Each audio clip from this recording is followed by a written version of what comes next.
ప్రపంచమంతా అల్లకల్లోలంగా ఉన్న దశలో భారతదేశాన్ని ఆర్థిక సంస్కరణ బాట పట్టించిన మాజీ ప్రధాని పివి నరసింహారావు ప్రధాన అస్త్రం కుడి భుజంగా వ్యవహరించిన మాజీ ప్రధాని మన్మోహన్ సింగ్ మరణం దేశానికి తీరని లోటని, దేశం గొప్ప ఆర్థిక శాస్త్రజ్ఞుని కోల్పోయిందని ఉండవల్లి సంతాపం వెళ్లిబుచ్చారు. స్థానిక ప్రకాశం నగర్లో ఉన్న ధర్మంచర బుక్ బ్యాంకులో శనివారం జరిగిన మీడియా సమావేశంలో మన్మోహన్ సింగ్ చిత్రపటానికి పూలమాలలు వేసి ఘనంగా నివాళులర్పించారు. ఆయన మాట్లాడుతూ మన్మోహన్ సింగ్ ఎంతో సమర్థవంతంగా సంస్కరణలు అమలు చేసి దేశాన్ని ప్రగతి పథంలో ముందుకు నడిపించారన్నారు.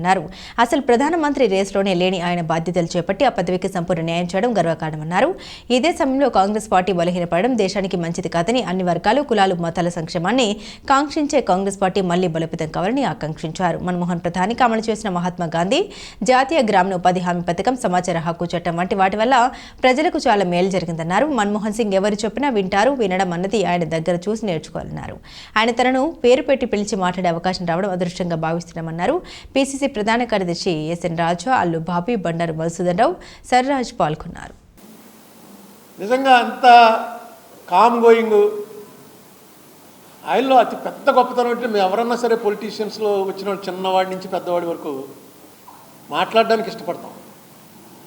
ఎక్కువసేపు ఎక్కువ చెప్పాలి, అవతల వాడి డిబేట్లోకి వస్తే వాడికన్నా నేను గొప్పవాడిని అనిపించుకోవటం కోసం ఇంకా మాట్లాడి మన్మోహన్ సింగ్ ఆయన వినటానికి ఇష్టపడతాడు.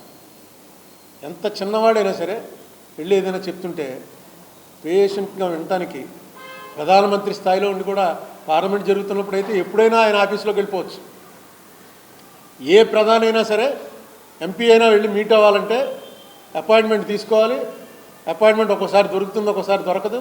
ఇష్యూ ఏంటో చెప్పాలి, ఎందుకు కలవాలనుకుంటున్నానో చెప్పాలి. ఆ కలవడానికి ఆయన ఇష్టపడాలి, లేకపోతే ఇది నేనేం చేస్తాను పలానా మినిస్టర్ని వెళ్ళి కలవండి అంటారు. ప్రధానమంత్రిని ఆయన లోక్సభలో వచ్చి కూర్చున్నప్పుడు మేము వెళ్ళి కలవచ్చు, కానీ పక్కన వెళ్ళి మాట్లాడడానికి ఆయన ఆఫీస్లోకి వెళ్ళి మాట్లాడాలంటే మాత్రం ఏ ప్రధానికైనా అపాయింట్మెంట్లు ఉండాలి. అంతకుముందు 2-3 ప్రధానుల ఆఫీసులకు వెళ్ళాను నేను ఎంపీలతో కలిసి. నేను సొంతంగా వెళ్ళడానికి లేకపోయినా ఎంపీలతో కలిసి.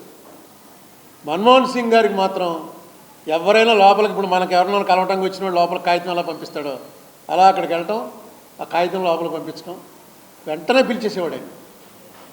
అటువంటి మనిషిని తీసుకొచ్చి ఎందుకు పెట్టారు అంటే ఆవేళ దేశానికి ఆయన అవసరం ఉంది. చాలా లో ప్రొఫైల్ మెయింటైన్ చేసే మనిషి కావాలని పెట్టారు. అలాగే కాంగ్రెస్ పవర్లోకి వచ్చి 2004లో మేము అందరం ఉన్నాం. అందరం సోనియా గాంధీ అయిపోయింది ప్రధానమంత్రి అని అనుకున్నాం. ఆ టైంలో మన్మోహన్ సింగ్ని తీసుకొచ్చి ప్రధానమంత్రి అని ఆవిడ ప్రకటించడానికి ముందు మా అందరి సమ్మతి తీసుకుని మీకు వదిలేస్తున్నామని సెంట్రల్ హాల్ మీటింగ్లో చెప్పించుకోవటం. మన్మోహన్ సింగ్ అని చెప్పి రాత్రికి తెలియగానే మొత్తం అందరం ఆశ్చర్యపోయాం. ఎవరు ఎక్స్పెక్ట్ చేయలే. ఎందుకంటే మన్మోహన్ సింగ్ అసలు రేస్లోనే లేడు. ఆయన డెఫినెట్గా ఆయన క్యాబినెట్లో ఉంటాడు, క్యాబినెట్లో ఫైనాన్స్ మినిస్టర్ అవుతాడని అనుకున్నాం తప్ప ప్రధానమంత్రి పోస్టుకే మన్మోహన్ సింగ్ని తీసుకొస్తున్నట్ట అని. వచ్చాడు మన్మోహన్ సింగ్. వచ్చి ఆయన చేసిన ఒక్కసారి గుర్తు తెచ్చుకోండి, ఆయన టైంలో ఏమేం జరిగాయి. ఈ మహాత్మా గాంధీ నరేగా ఎప్పుడు వచ్చింది? Right to information act. ఇవాళ దానివల్ల ఎన్ని స్కాములు బయటకు వస్తున్నాయి. రైట్ టు ఇన్ఫర్మేషన్ యాక్ట్ 75,000 కోట్లు అనుకుంటాను. రుణమాఫీ అంటే నిజంగా రుణమాఫీ చేశారు. రుణమాఫీ అని దాని మీద రోజు గొడవలే మనకి. నువ్వు అంత చేస్తాన్నావు, ఎంత చేసావు, ఎక్కడ చేసావు, ఎవరికి చేసావు చూపించు, ఇవే రోజు గొడవలు. 75,000 కోట్ల రూపాయలు ఆల్ ఓవర్ ఇండియా రుణమాఫీ అని ప్రకటించాడు. ఆ ప్రకటించిన కూడా సరిగ్గా వినపడలేదు మాకు. స్లోగా ప్రకటించాడు.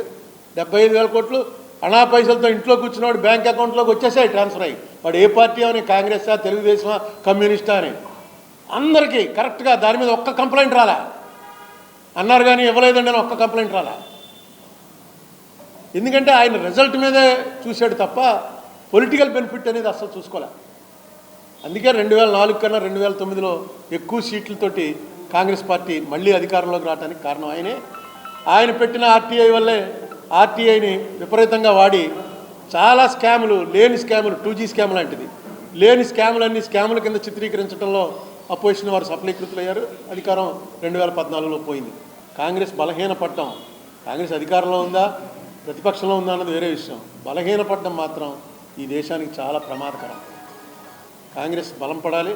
మన్మోహన్ సింగ్ లాంటి వ్యక్తుల్ని కూడా తీసుకొచ్చి సద్వినియోగం చేసుకుని దేశాన్ని నిలబెట్టగలరు, ఆ పార్టీ జీన్లో ఉంది అనేటువంటిది నేను నమ్ముతాను.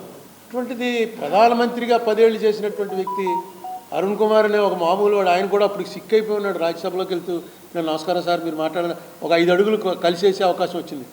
చెప్తే అలా విని కాగితం మీద రాసి అని చెప్పి లోపల పోయాడు. అయిపోయింది. మనం కూడా అలా చెప్తాం, ఏదో ఈ ఒకటి పోతాం, అక్కడితో అది క్లోజు. వెంటనే దిగ్విజయ్ సింగ్ చెప్పాడు లోపలికి వెళ్తూనే, వెళ్ళు అరుణ్, మన పేరు తెలియటం అది అడ్వాంటేజ్ అయింది. అరుణ్ కుమార్ వచ్చాడు ఆంధ్ర, అక్కడ ఉన్నాడు, బయట ఉన్నాడు, వెళ్ళి ఏదో కాగితం ఇస్తాడు. అంటే ఒక నిజంగా చెప్తున్నాను, అలాంటివి నా జీవితంలో నాకు జరిగిన పెద్దది ఏంటంటే, అంత గొప్పవాడు మన పేరెట్టి పిలవటం అంటే అది అంతకన్నా అదృష్టం ఉందనుకుంటాను.